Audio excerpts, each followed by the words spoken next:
it'd be much more fun to hide.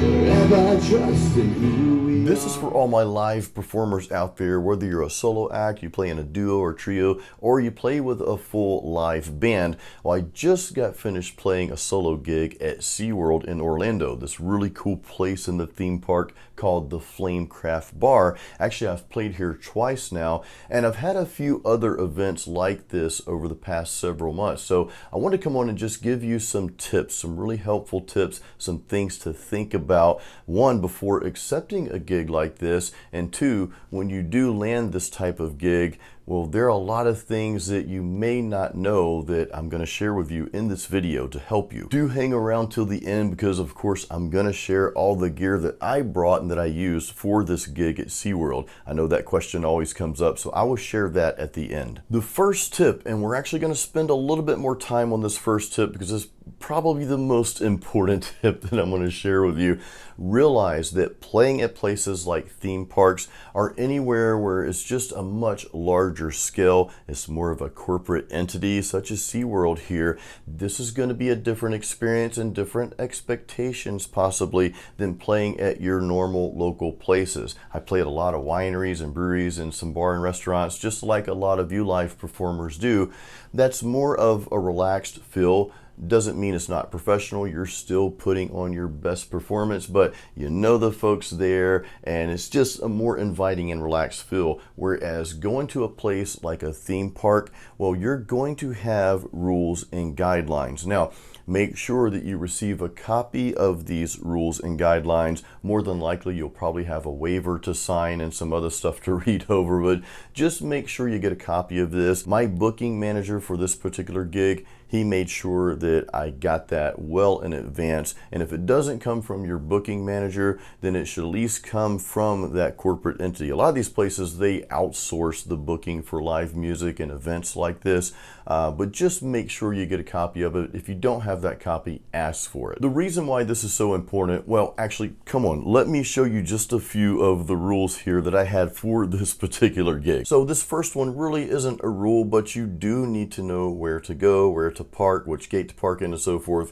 Places like theme parks, they're pretty huge, especially SeaWorld. This is a very large place, and it can be real confusing. Trust me, we were driving around through the back here. Even though we knew where to go, well, it's still kind of a maze going through the back alleys of the roller coasters and such. Hey, it's an adventure at the end of the day, but of course you need to know this type of stuff. Of course, these guidelines will also have the specific times and the place that you're going to be performing. And there are a lot of other things in the guidelines or in the literature that you should receive that you will expect. However, there's some things you might not expect in the guidelines, and I just want to touch on a few of these, okay?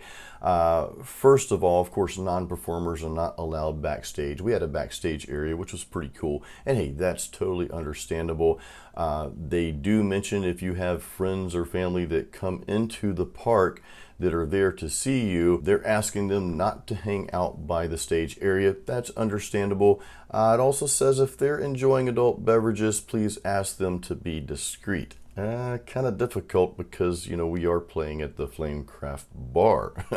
In any case, there's another note here. Performers are not permitted to have adult beverages while working in the park. Maybe I should have read that a little bit closer before I played there. Meals and beverages, not provided in this case. Now, us that play local gigs, we're used to getting some sort of tab or some sort of voucher. And heck, a lot of the venues that I play at locally, I don't pay a dime for my food or beverage. Now, I don't abuse that, and I still tip the waitress or waiter, okay? So that's an important thing to take home there. But in this case, and you may not know this if you didn't read the guidelines ahead of time, you may go there expecting there to be some sort of voucher. And of course, we all know in theme parks, well, the food and beverages, they're not cheap. So this is something you need to know. Now, alongside of that, if you're going to have a beverage, you cannot have any Pepsi products in this case, okay? Only Coke products are allowed. Again, this is something that you need to know when you're going to play at any kind of large corporate entity such as a theme park. There are guidelines on what to wear, and I would assume probably any corporate style place will have this. My opinion and my advice on this personally is to just wear what you normally would wear. Chances are they saw a video of you playing somewhere with what you normally would wear, okay? That was the case here. My booking manager, he had to submit some type of footage so SeaWorld would know what I sound like and probably what I look like and all that good stuff before they would allow me to play here. So wear what you normally would wear, just don't be sloppy. That should go without saying. There are some guidelines on your performance, and I would assume this is typical at most theme parks and large corporate style places like this. They're usually wanting to keep it family friendly, so if you have songs that have cursing in it or just not appropriate, well, this should be just common sense, okay, in my opinion.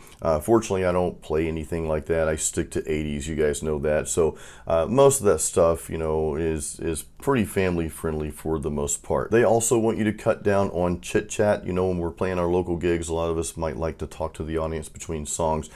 So most of these places like this aren't going to want a lot of that, if any of that. One more guideline I want to share in regards to this specific event here and this specific entity is that performers are not permitted to accept tips from guests or have a tip jar. Now, in our case, I did have someone come up to the stage and just put money on the stage while I was performing a song. I am not going to stop mid-song and tell the person, hey, SeaWorld doesn't allow you to give me tips. I just didn't do that. We actually had a couple of people do that. What I did was I just passed that on to the bartender that was helping us. We did order some food and drinks there, so I just passed that on. Again, I'm not going to stop guys in the middle of a song to say, hey, I can't accept your tips. I don't think that would be professional at all, but that's just the way I handled that particular situation. I had also brought my sign. I have a big Jason Stallworth, vertical Jason Stallworth sign, because I want people to know who I am. I want them to know who's performing and where they can reach me at, where they can follow me at, because you guys know I have albums out there. I've got 4 albums, working on number 5 right now, but they made me take that down. Now, to be fair, at the very bottom, and I didn't even think about this at the time, I promise you, at the very bottom of that sign, I do have a QR code for virtual tips. So if that was the reason, hey, no big deal. I mean, I took it down anyway. I'm not gonna fuss over something like that. And guys, I do not want this to come off as negative. I actually enjoyed playing at SeaWorld. I really enjoyed this gig. I met a lot of cool people, a lot of local people that actually have season passes and come to that bar quite frequently. And I'll talk more about the people aspect. We'll get to that tip later. But the reason I bring this whole thing up about the guidelines and making sure that you read them, because first of all, you need to know them, okay? You need to know because you don't want to cross those lines, or at least cross way over those lines. And you may decide after reading the guidelines that it's not for you, that you'd rather just not take that gig.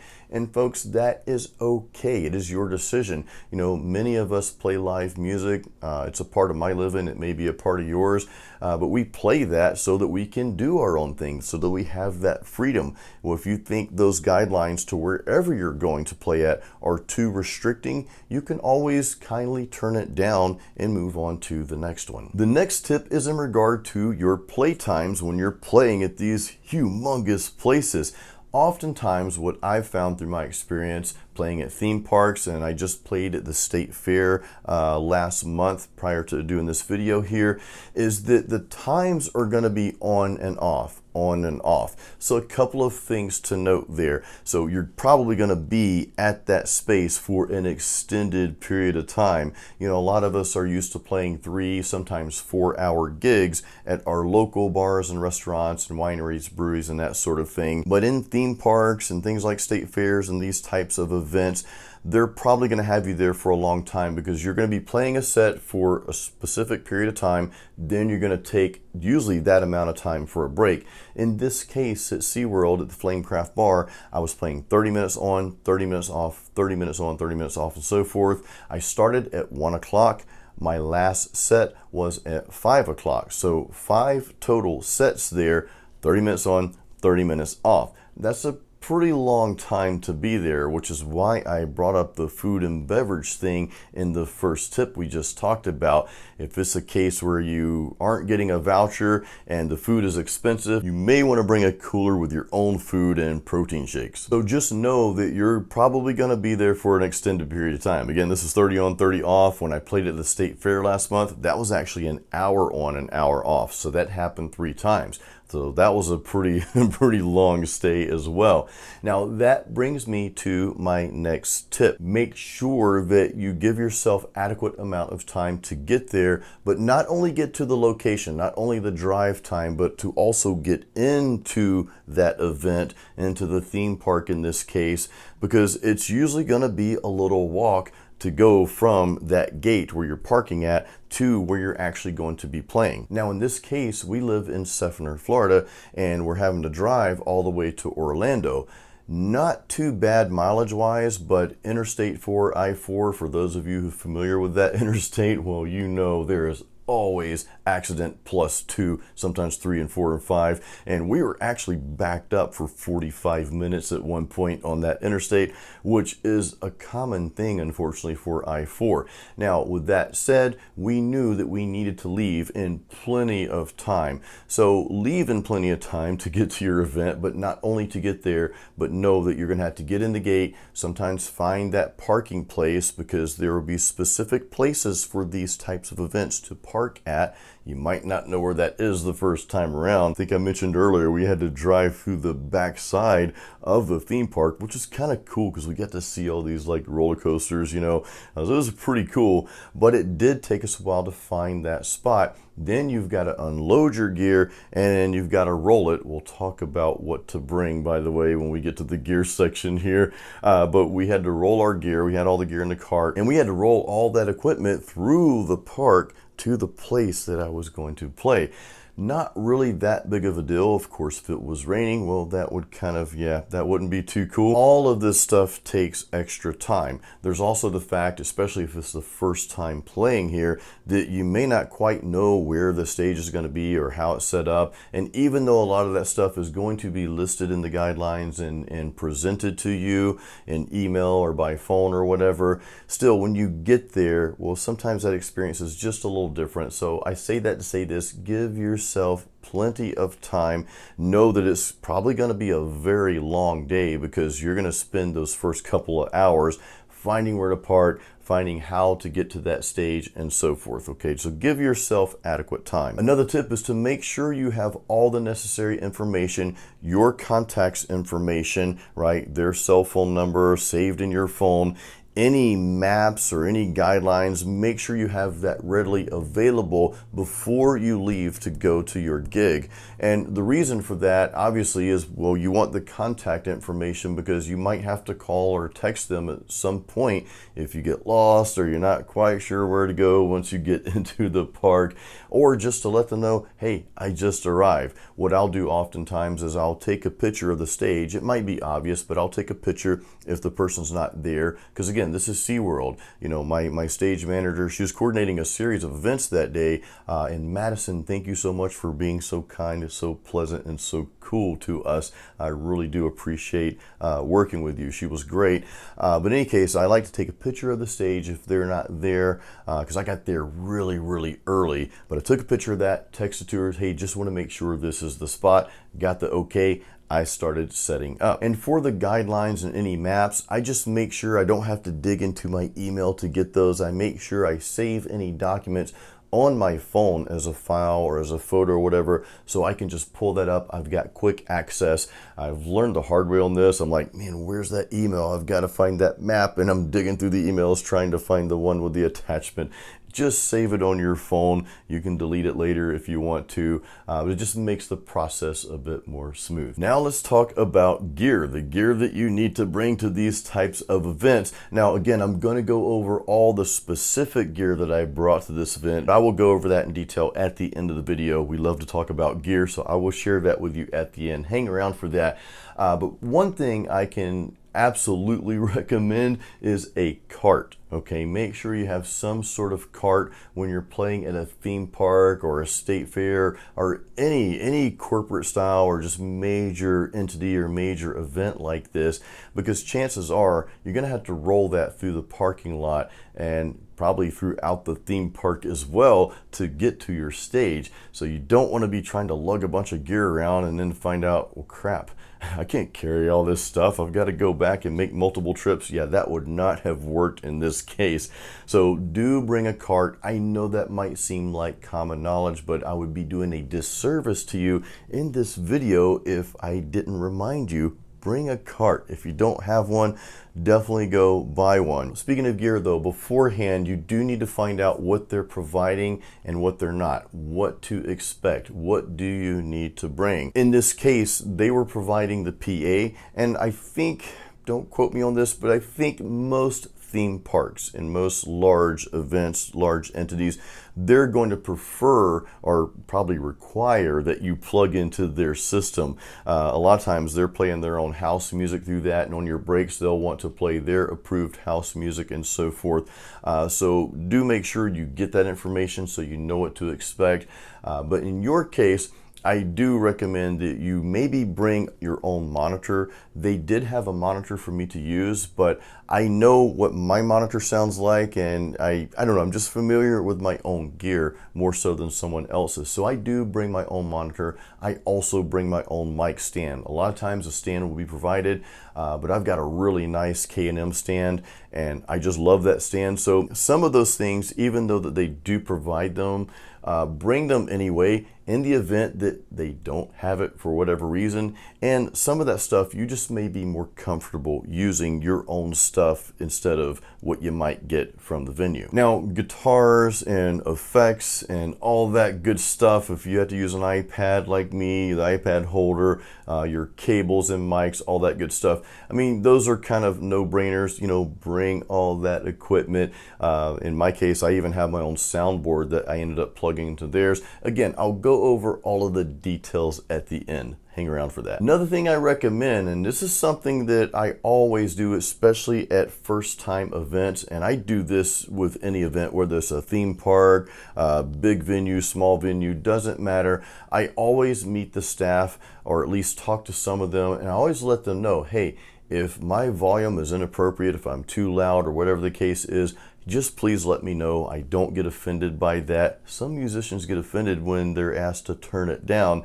Here's the thing, at most venues, and especially places like theme parks, people want to be able to have the conversation amongst themselves without being overpowered with your music. And especially the staff, if they're trying to take orders but they can't hear the person speaking because your music's too loud, well, I want to lower the volume. So I try to be extra conscious about that sort of thing. And when you let them know that you're more than willing to turn it down, please let you know if that's the case, then you're gonna build a really good relationship right off the bat. There's a lot to be said by inspiring the initial mood and the initial feelings between everyone there. And this is just one of those things where you're showing them that, hey, I'm here to play music, but I want to establish a good relationship and I care about what you're doing as well. So let's make this a cool thing. And that was actually the first thing I did. I met this really cool dude behind the bar, JB. JB, if you see this, thank you so much. I actually got a picture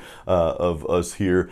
And he was just so kind to us. But I started out right away. Hey man, my name is Jason. I'm gonna be playing some tunes. Dude, please let me know if I'm too loud at any point. I know I want you to be able to hear the conversations with your customers and so forth. And I think he really, really appreciated that. In fact, he kept telling me to turn it up because I was too low. So JB, if you watch this, thank you again, dude. And then on the way out, this one dude that works in the park, he saw me filming, so I got a little clip of our conversation. I asked him if it was okay to post this, and he approved, so check this out. Robert, Yes. I have met so many cool people here playing at SeaWorld. This is Robert, he works at SeaWorld here. Robert, Yes. Dude, you seem like a cool dude, man. Yes. Almost a year now. Yeah, almost a year here at SeaWorld? Yeah, next month. Yeah, cool, man. I've been at Universal and Disney. First Disney, Magic Kingdom, then Universal, Iowa, Islands of Adventure. That's awesome, man. That's awesome, dude. Dude, you've been so cool to me. Pleasure to meet you again. Nice to meet you too. Thank you so much, man. All right. We'll see you next time. All right, you have a good one. It's just cool to meet cool people. I love it. Now, one thing I encountered, and this is a tip regarding the stage that you're on, and I don't know if I have a solution for this yet, but one thing I encountered, especially for playing such a long period of time, remember, my set started at 1 o'clock. My last set was at 5 o'clock. So the sun was moving constantly around the stage. Now, my stage was covered, but by the time I got to that last set, man, that sun, it was just beating down on me. And I actually had to move my mic stand and my effects pedals back a little bit. And then the more I got into playing just on that last set, it seemed like the sun was just coming in fast, so I kept having to back up a little. I'm not really sure what the solution would be. I just kept thinking, I even ran this by my booking agent, my booking manager. And I'm like, if they just had some sort of little shade that you could pull down, like a screen you could pull down even a foot on those sides of the stage where the sun's just beaming in during that time, that would have helped. And I don't know if they'll go as far as to do something like that. I tell you that because it's something to be aware of when you're positioning yourself. Try to get an idea of where the sun's going to be and just take into account the weather and that sort of thing. If you know if it's going to rain that day and you're in a covered area, maybe you stand directly in the middle so the rain doesn't come in from the sides. In this case where I've got the sun, well, I didn't know where the sun would be, but I will know that next time. So I'll position myself a little further back towards the back of the stage where when it does get to that time, I don't have the sun beating me down so much. This is a huge recommendation. Make sure that you repurpose these events. If you're playing at some major theme park like this or any type of major event, make sure you can get some footage of that, maybe some pictures, definitely get some video of that so that you can repurpose that. The main reason here is it's going to give your musical resume a little bit of prestige there so that you can get more gigs. When you hand over a video, you played at a place like this, like SeaWorld, or if you played somewhere like Disney or any major theme park or major event, well, when other people see that, that's going to validate you just right off the bat because they know that these places probably aren't just going to hire anyone to play music there. And this is not only going to allow you to get more local gigs, it may allow you to get higher paying gigs, okay? It may also allow you to get other gigs like these gigs at these theme parks. So this can work for you in so many ways after the fact. So make sure you capture some footage of your gig here. This tip is extremely fundamental, but it is worth mentioning. You're going to be out there for a long time. It's going to be a long day. It's exciting, but it can also be tiring at the same time. So do make sure that you're well rested, that you're well hydrated, and that you're taking care of your voice. You know, do some light vocal warm-ups before you play at the gig the night before. I like to do warm-ups every day. I practically do some type of vocal warm-up every single day. There might be one day a week that I take off from that. It's usually on Mondays. I actually do warm-ups from Elizabeth DeDuce's course. It's called Metal Vocal Virtuoso. I'll have a link to that course in the description of this video. It's for metal vocalists, but a lot of the tips that she goes over, and especially the warm-ups, are relevant to anyone who sings. As promised, it is time to go over to the exact gear that I brought to this gig at SeaWorld. So number one, here's the cart. We got this really cool cart that our good friend RJ let us use. He's like, hey, you can use this as long as you guys need. I don't take this to all the gigs. There's probably really only the gigs like this in theme parks, and I played at the state fair last month, so anywhere where I know I'm gonna have to park somewhere and roll this away into the park, I'll bring this cart. It comes in so handy. But let's start out with the effects here. I've got my Pod Go, my Line 6 Pod Go. I use this for all of my guitar effects. You guys know I throw in some electric here and there sometimes too, but this is my main effects unit for guitars. We go over to the actual pedal board. I've got my looper. This is the TC Electronic Ditto looper. I use that because I like to play a lot of leads, and this is part of my act. I'll do a little rhythm loop there so I can solo on top of that, and every now and then I'll grab the electric and solo with the electric on top of an acoustic rhythm loop. That seems to sound pretty cool. Also on the pedal board, of course, I got the power supply there, the one spot, but then I've got my vocal effects. One's for me, one's for my wife. Again, she sings with me on a few songs songs here and there. And this is the mic mechanic. I love these pedals. I just think they really enhance your vocals, and they got some pretty cool reverb and delay effects as well. Now I brought my own soundboard, and I always bring this. This is the Mackie, I think it's called the Pro FX 10 V3, something like that. I always bring this, and the reason why, even if they have their own soundboard, well, I'm familiar with my board, my levels, where everything needs to be, and I can just plug this right into their soundboard and be done with it. And on the channel I plug into, I just make sure the EQ and everything is just straight up and down, because again, I've got my own sound set already in my board. Most of these venues and places like this are going to also provide a mic stand. I prefer to bring my mic stand. So my Sweetwater rep recommended the K&M mic stand, and that's because I asked. Ben Porter's my rep, by the way. Really cool dude, Ben. Thank you for all the help over the years if you happen to see this. But I asked him specifically for a professional mic stand, because I had an on-stage mic stand that just fell apart one day, and I'm like, that shouldn't happen. So in any case, he's like, well, this is what a lot of the pros use for touring. So I'm like, okay, I'm sold. So I bring this mic stand to every show regardless. Of course, I also bring my own mic. I've got my own cables, you know, that's kind of a no-brainer. Now, along with that, I also brought my own monitor with me. Again, I was told that there would probably be a monitor that was written in the guidelines, but when I talked to the stage manager, she was uncertain about that. And even if she'd said, yeah, we provide a monitor, I probably would have brought mine anyway. I've got this Electro Voice wedge monitor here, and that thing never fails. I know what sound to expect coming out of that, and I don't have to worry about, you know, having any surprises with somebody else's monitor that may not sound good or doesn't work at all. Who knows? It's just good to always bring your own monitor. I also brought my own power strips. I've got two of these Furman power strips. I love these things. They're sturdy. They're like road ready. These things have been through hundreds of gigs with me. I bring these because I never know where their outlets are going to be. And in this case, well, I had everything plugged into one corner, but then the floor monitor I had in another corner of the stage. So I wasn't sure if there would be another outlet available right there, which there wasn't. So good thing I brought my power strips, and it just makes things easier. Sometimes they may have a power strip but may not have enough ends for you, so bring your own power strips. And of course, I've got my guitar stands as well. All of my stands, guys, they go into one bag. I've got two mic stands, one for me, one for my wife, and I've got the two guitar stands. Those always go in the bag, whether I need or use all of them or not. They're in the same bag anyway. This is one of those gator bags. They're in the same bag anyway, so I never have to worry about, oh crap, I didn't bring it. I've always got them all in this bag. The gig is all done, and now it's time to pack up.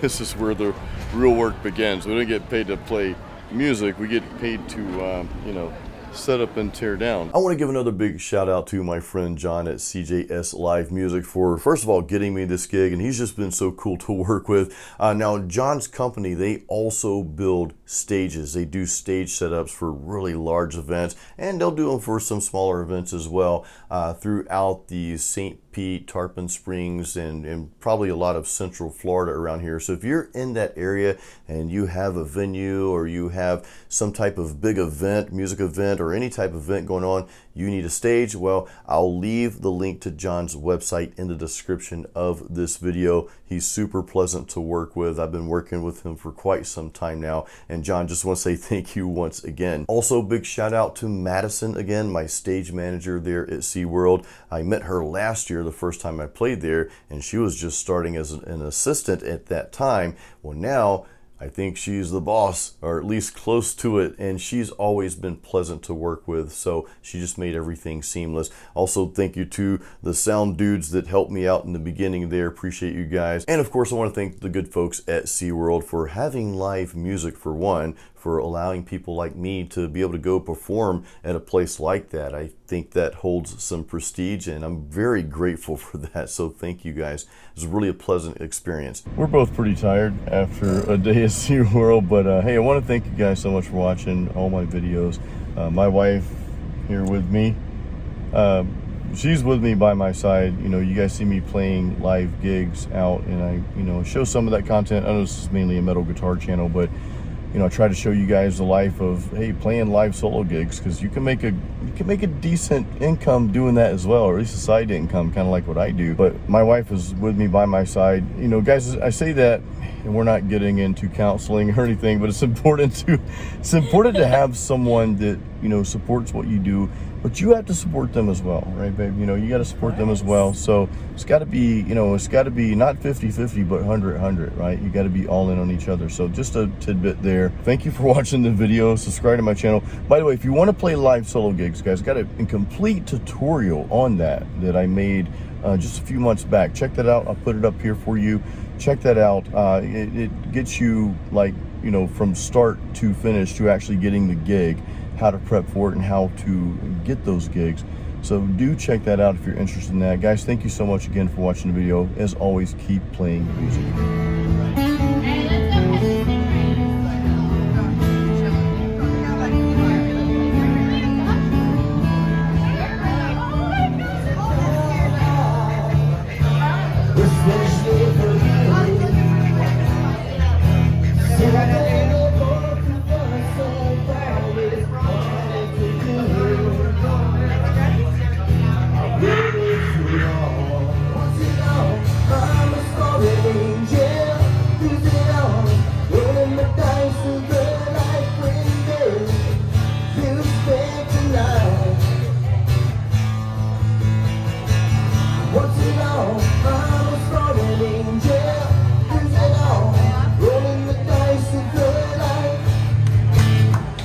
Thank you, guys. Thank you. A little bit of poison out there, a little bit of hair bands, even though I don't have hair.